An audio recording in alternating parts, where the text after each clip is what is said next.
जय श्री राधे कृष्णा। चैनल को लाइक करें, शेयर करें और सब्सक्राइब करें। आज की यह कथा सुनकर हर मनुष्य को ये यकीन हो जाएगा कि असल में करने वाले तो सिर्फ परम पिता परमेश्वर हैं, हम तो सिर्फ एक निमित्त हैं।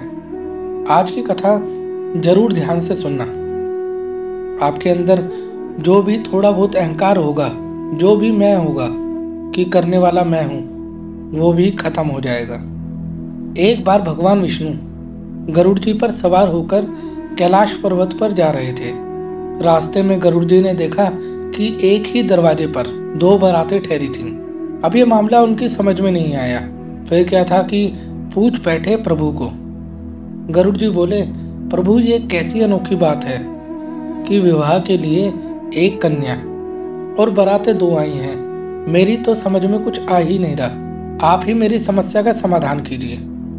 प्रभु बोले, हाँ, एक ही कन्या से विवाह के लिए दो अलग अलग जगह से बारातें आई हैं। एक बारात पिता द्वारा पसंद किए गए लड़के की है और दूसरी माता द्वारा पसंद किए गए लड़के की है। यह सुनकर गरुड़ जी बोले, तो प्रभु आखिर विवाह किसके साथ होगा कन्या का? प्रभु बोले, जिसे माता ने पसंद किया और बुलाया है उसी के साथ कन्या का विवाह होगा।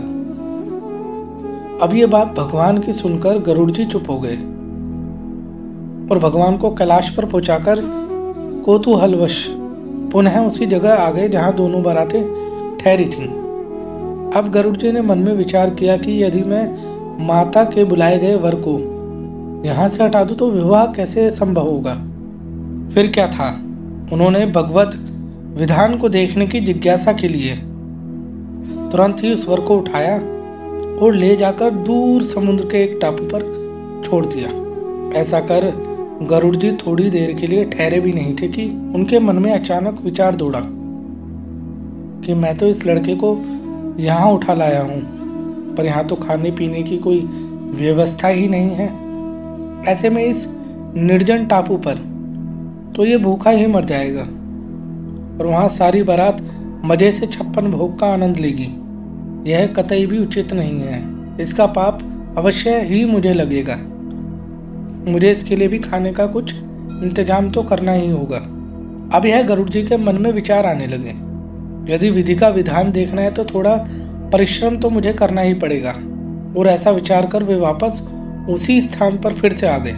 इधर कन्या के घर पर स्थिति यह थी कि वर के लापता हो जाने से कन्या की माता को बड़ी निराशा हो रही थी, परंतु अब भी वह अपने हठ पर अड़िग थी। अतः कन्या को एक भारी टोकरी में बैठाकर ऊपर से फल फूल, मेवा, मिष्ठान आदि सजाकर रख दिया। माता द्वारा उसी टोकरी में कन्या को छिपाकर भेजने के पीछे उसकी ये मंशा थी कि वर पक्ष के लोग कन्या को अपने घर ले जाकर वर को खोजकर उन दोनों का ब्याह करा देंगे। माता ने अपना यह भाव किसी तरह होने वाले समधी को सूचित भी कर दिया। अब संयोग की बात तो देखिए कि आंगन में रखी उसी टोकरी को जिसमें कन्या की माता ने विविध फल, मेवा, मिष्ठान आदि से भरकर कन्या को छुपाया था, गरुड़ जी ने उसे भरा देखकर उस लड़के के लिए उठाया और ले उड़े। अब उस टोकरी को ले जाकर गरुड़ जी ने उसी निर्जन टापू पर जहाँ पहले से ही वर को उठाकर ले जा रखा था, वर के सामने ही रख दिया। अब इधर भूख के मारे व्याकुल हो रहे वर ने जो ही अपने सामने भोज्य सामग्रियों की भरी टोकरी को देखा तो बाज की तरह उस पर झपटा। उसने टोकरी से जैसे ही खाने के लिए फल आदि निकालना शुरू किया तो देखा उसमें 16 श्रृंगार की वह युवती बैठी है जिससे कि उसका विवाह होना था। अब क्या, यह तो गरुड़ जी देखकर दंग ही रह गए। अब उन्हें निश्चय हो गया कि हरि इच्छा बलवान है, राम किन्हें चाहे सोई होई, करे अन्यथा आस नहीं कोई। भावार्थ, राम जो करना चाहते हैं वही होता है, ऐसा कोई नहीं जो इसके विरुद्ध कर सके। फिर तो शुभ मुहूर्त विचार कर स्वयं गरुड़ जी ने ही पुरोहिताई का कर्तव्य निभाया।